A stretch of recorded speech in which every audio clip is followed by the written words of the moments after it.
Common Ground. Common Ground is a group of farm women who want to be a resource for consumers who want to know more about how their food is grown. Joining us now to talk about the use of the term sustainability is Karol Swan. Karol, thank you for being here today. Well, thanks for having me. Yeah, good morning. How's everything in your neck of the woods? Oh, they're harvesting. Oh, yes. Oh, yeah. They cut loose just a couple days ago. Soybeans, corn. Corn really? in my neighborhood, yeah. Wow. I was surprised, but yeah, I guess it's that time. When I looked at my calendar, yeah. And the weather's nice. Yes, That's good. get it done, yep. Well, we want to talk about sustainability today, kind of a buzzword. How do you describe it?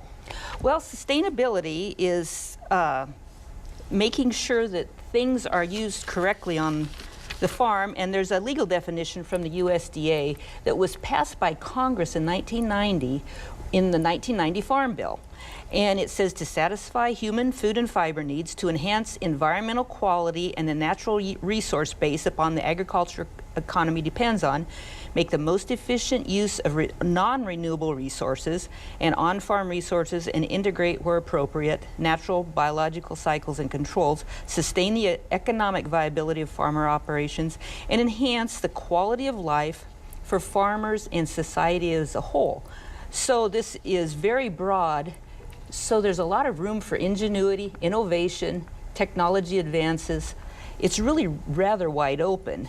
However, sometimes there's people that kind of want to put sustainability in a box, almost some preconceived notions that you have to fit a certain type of farming in order to be sustainable, which is really not true. It's for everybody. It's not just small farms you're talking about. Right. Yeah, there's some things they think they have to be small farms to be sustainable. No, some of our largest farmers use some of these sustainable practices as things to improve the environment, things to use renewable sources, to use less fuel on their operations. It's, you know, it's really endless, the innovative and technology that they've been able to use to make sustainable. So it's just not small, it can be your large farms. And in fact, in Nebraska, when you read the definition of large farms, I think there's many, many, many of them that fall into that category of a large farm.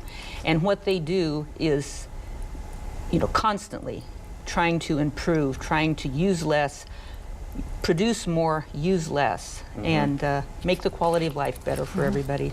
You often wonder, or maybe I kind of wonder, is sustainability, is that word connected only to organic farms? You know, there's certain grassroots groups and advocacy groups that, you know, promote sustainability. That's their focus, is on organic, small, and locally grown food products.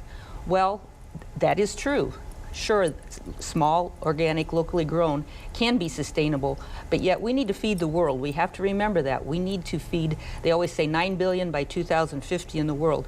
So you can't just, sustainability needs to go across the board in agriculture, which it is, through the technology. And it didn't start just now. It's been going on. Remember the old soil banks, the old conservation services that supplemented for terrace building, waterway construction, these little dams on creeks to prevent erosion and things, but yet we're able to allow the creeks to still flow. And it's been going on, even, you know, up to your GPS so you don't overlap use of your fertilizers. Your feed consumption has been so improved with your livestock.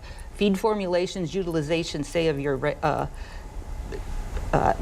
what do you want to say, from the ethanol plants, your DDG products. So there's all kinds of innovations that fit into the sustainability definition from the USDA. Interesting. All right. Very good. Karol, thank you. And what I like about Wednesdays is that you guys always stick around and you make something for us. What are we doing today? Well, say your neighbor comes over and says, I have extra whatever from my garden, and you go, what do I really do with need this? all of that? What do I do with this? So I've got some suggestions on simple ways to, without dragging out your canning pots and your pressure cooker, just simple ways to utilize some of these excess that the neighbor might bring over to you, or you might have in your garden. I like it. Good. All right, Karol.